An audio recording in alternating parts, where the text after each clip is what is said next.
The Yellowstone River, born in the world's first national park in the high mountains of Montana and Wyoming. A river that still runs free, undammed.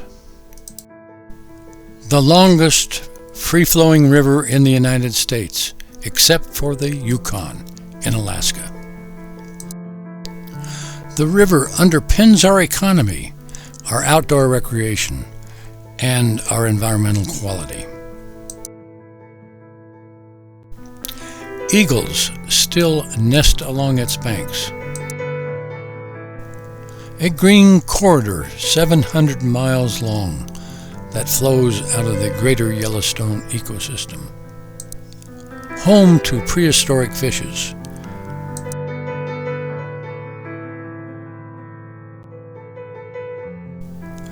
Ospreys still find plenty of fish to feed their young.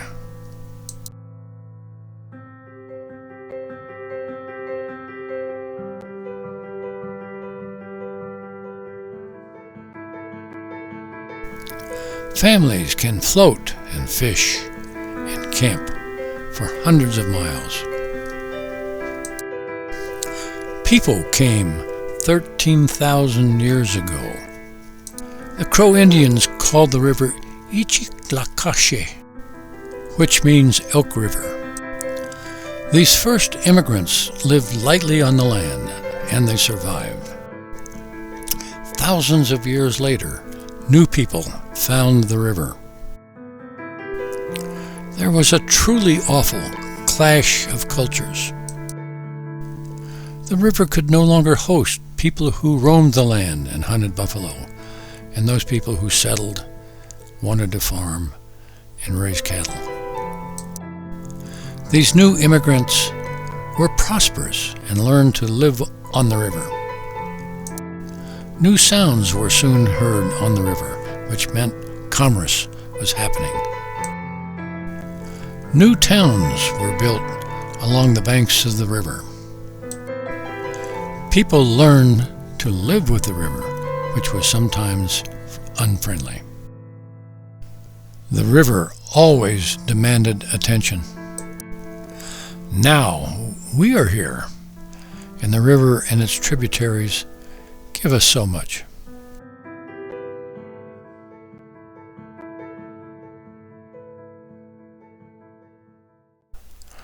But things are not as they used to be. Things are changing. We have had a reservoir of snow in the high mountains. Now, warmer spring rains fall on a diminished snowpack. Floods seem more common now.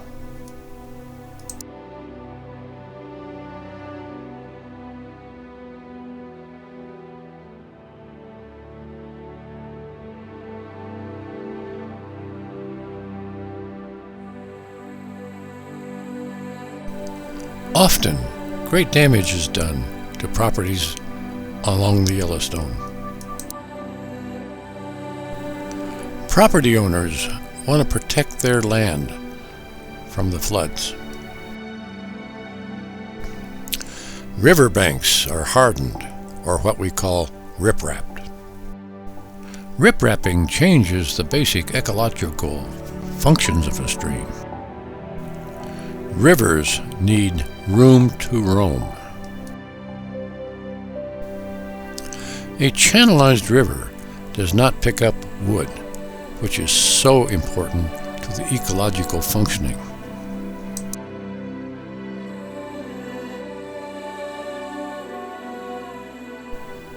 Our climate is playing another dirty trick on us. Longer, hotter summers have their impact. Irrigation flows, so critical to farmers, are impacted. Our Montana farmers now produce mountains of grain. Over 2 million acres are irrigated by the Yellowstone and its tributaries. Trainloads of grain are shipped annually. Beet production is totally dependent on the Yellowstone and its tributaries. Cattle production needs alfalfa, corn, and grass. That means irrigation and water. Farm implement sales are important to our economy. Tributaries are so critical to a well-functioning river system. Every one of our cities along the Yellowstone get their domestic water from the river. Even our refineries need water. Dozens of construction projects take place each year along the banks. Oil and hydrocarbon spills seem to be recurring regularly.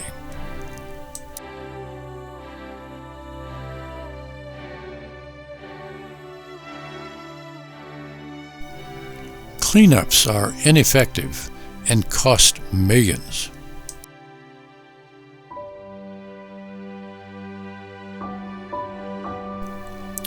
Long-term damage is not monitored.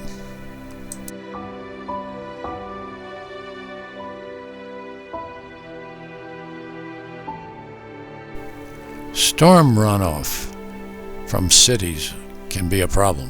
It carries fertilizer and nutrients, which can cause algae blooms in the river. Algae blooms suck up the oxygen in the river, which is hard on fish and other living things.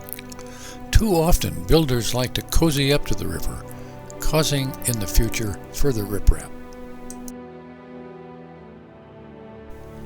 One should not underestimate the joy and value of a healthy river.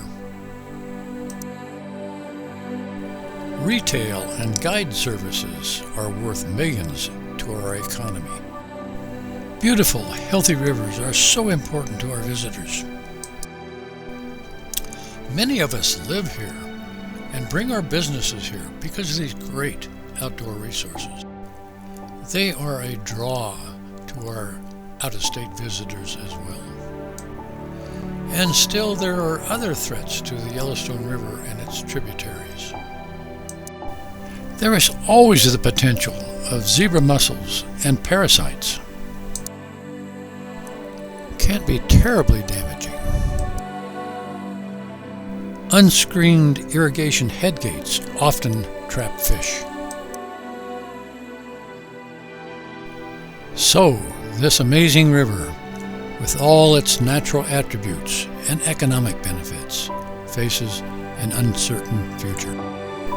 Some conservation groups and federal and state local agencies are stepping up to the task. Smoke jumpers and other volunteers use their skills to cut the invasive plants that smother the native vegetation.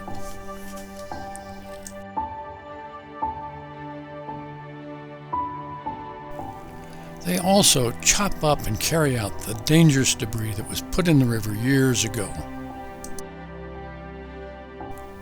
Those things brought down by floods can be a real challenge.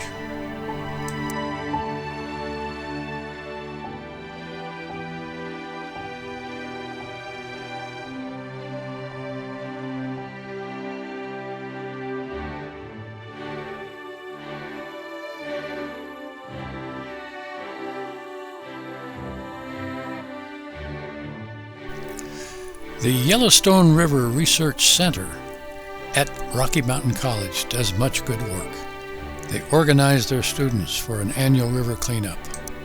They get a lot of help from business and other volunteer groups. Their cleanup has covered 135 miles of river. They've collected 200 tons of steel and iron. Their students are doing excellent fundamental research on the Yellowstone River and its tributaries.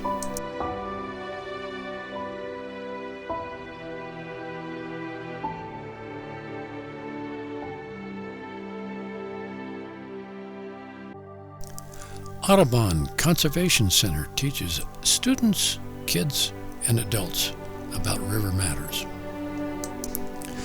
Yellowstone River Parks Association is building a river-friendly park and restoring important wildlife habitats. Our Montana has been working on the Yellowstone River for years for access, parks, and environment. So now we face a difficult question. Can all the stakeholders work together to sustain these river systems, the Yellowstone?